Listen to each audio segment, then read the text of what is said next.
Somerset, New Jersey. Silas Huntley rescued from the waves. October 30. At the first gleam of daylight we eagerly scanned the southern and western horizons, but the morning mists limited our view. Land was nowhere to be seen. The tide was now almost at its lowest ebb, and the color of the few peaks of rock that jutted up around us showed that the reef on which we had stranded was a basaltic formation. There were now only about 6 feet of water around the Chancellor, though with a full freight she draws about 15.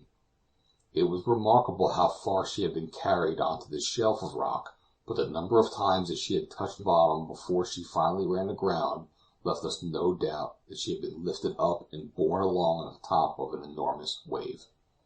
She now lies with her stern considerably higher than her bows, a position which renders walking upon the deck anything but an easy matter. Moreover, as the tide receded, she heeled over so much to larboard that at one time Curtis feared she would altogether capsize. That fear, however, since the tide had reached its lowest mark, was happily proved groundless.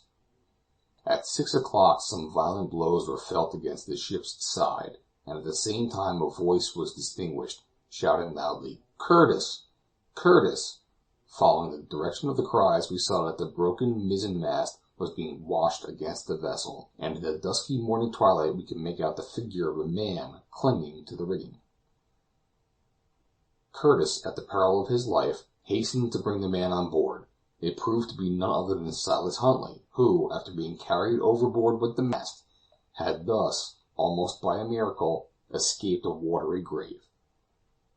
Without a word of thanks to his deliverer, the ex-captain, passive, like an automaton, passed on and took his seat in the most secluded corner of the poop. The broken mizzen may, perhaps, be of service to us at some future time, and with that idea it has been rescued from the waves and lashed securely to the stern. By this time it was light enough to see for a distance 3 miles round, but as yet nothing could be discerned to make us think that we were near a coast. The line of breakers ran for about a mile from southwest to northeast, and 200 fathoms to the north of the ship an irregular mass of rocks formed a small islet. This islet rose about 50 feet above the sea, and was consequently above the level of the highest tides, while a sort of causeway available at low water would enable us to reach the island, if necessary required. But there the reef ended. Beyond it the sea again resumed its somber hue, betokening deep water. In all probability, then, this was the solitary shoal, unattached to a shore, and the gloom of a bitter disappointment began to weigh upon our spirits. In another hour the mist had totally disappeared, and it was broad daylight. I and Monsieur Letourneur stood watching Curtis as he continued eagerly to scan the western horizon. Astonishment was written on his countenance. To him it appeared perfectly incredible that, after our course for so long had been due south from the Bermudas, no land should be in sight. But not a speck, however minute, broke the clearly defined line that joined sea and sky. After a time Curtis made his way along the netting to the shrouds, and swung himself quickly up to the top of the mainmast. For several minutes he remained there, examining the open space around. Then, seizing one of the backstays, he glided down and rejoined us on the poop. "No land in sight," he said, in answer to our eager looks. At this point Mr. Kear interposed, and in a gruff, ill-tempered tone asked Curtis where we were. Curtis replied that he did not know. "You don't know, sir? Then all I can say is that you ought to know," exclaimed the petroleum merchant. "That may be, sir, but at present I am as ignorant of our whereabouts as you are yourself," said Curtis. "Well," said Mr. Kear, "just please to know that I don't want to stay forever on your everlasting ship, so I beg you will make haste and start off again." Curtis condescended to make no other reply than a shrug of his shoulders, and turning away he informed Monsieur Letourneur and myself that if the sun came out he intended to take its altitude and find out what part of the ocean we had been driven. His next care was to distribute preserved meat and biscuit among the passengers and crew already half fainting with hunger and fatigue. and then he set to work to devise measures for setting the ship afloat. The conflagration was greatly abated. No flames now appeared, and although some black smoke still issued from the interior, yet its volume was far less than before. The first step was to discover how much water had entered the hold. The deck was still too hot to walk upon, but after 2 hours' irrigation the boards became sufficiently cool for the boatswain to proceed to take some soundings, and he shortly afterward announced that there were 5 feet of water below. This the captain determined should not be pumped out at present, as he wanted it thoroughly to do its duty before he got rid of it. The next subject for consideration was whether it would be advisable to abandon the vessel and to take refuge on the reef. Curtis thought not, and the lieutenant and the boatswain agreed with him. The chances of an explosion were greatly diminished, as it had been ascertained that the water had reached that part of the hold in which Ruby's luggage had been deposited, while, on the other hand, in the event of rough weather, our position even upon the most elevated points of rock might be very critical. It was accordingly resolved that both passengers and crew were safest on board. Acting upon this decision, we proceeded to make a kind of encampment on the poop, and a few mattresses that were rescued uninjured had been given up for the use of the 2 ladies.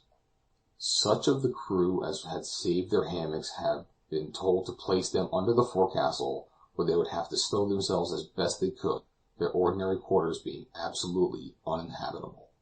Fortunately, although the storeroom had been considerably exposed to the heat, its contents are not very seriously damaged, and all the barrels of water and the greater part of the provisions are quite intact. The stock of spare sails, which had been packed away in front, is also free from injury. The wind had dropped considerably since the early morning, and the swell in the sea is far less heavy. On the whole, our spirits are reviving, and we begin to think we may yet find a way out of our troubles. Monsieur Letourneur, his son, and I have just had a long conversation about the ship's officers. We consider their conduct, under the late trying circumstances, to have been most exemplary, and their courage, energy, and endurance to have been beyond all praise.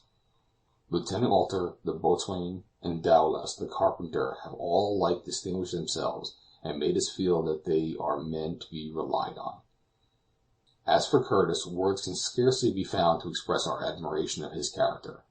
He is the same as he had ever been, the very life of his crew, cheering them on by word or gesture, finding an expedient for every difficulty, and always foremost in every action.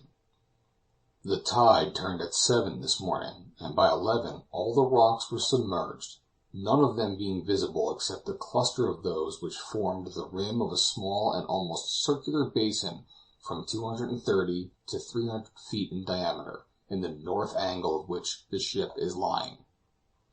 As the tide rose, the white breakers disappeared, and the sea, fortunately for the Chancellor, was pretty calm. Otherwise, the dashing of the waves against her sides, as she lies motionless, might have been attended by serious consequences. As might be supposed, the height of the water in the hold increased with the tide from 5 feet to 9, but this was rather a matter of congratulation, inasmuch as it sufficed to inundate another layer of cotton. At 11:30, the sun, which had been behind the clouds since 10 o'clock, broke forth brightly. The captain, who had already in the morning been able to calculate an horary angle, now prepared to take the meridian altitude, and succeeded at midday in making his observation most satisfactorily. After retiring for a short time to calculate the result, he returned to the poop and announced that we are at latitude 18 degrees 5 minutes north, and longitude 45 degrees 53 minutes west, but that the reef on which we are aground is not marked on the charts. The only explanation that could be given for the omission is that the islet must be of recent formation, and has been caused by some subterranean volcanic disturbance.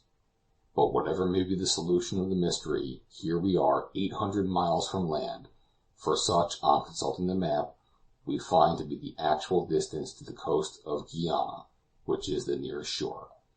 Such is the position to which we have been brought, in the first place, by Huntley's senseless obstinacy, and secondly, by the furious northwest gale. Yet, after all, the captain's communications does not dishearten us. As I said before, our spirits are reviving.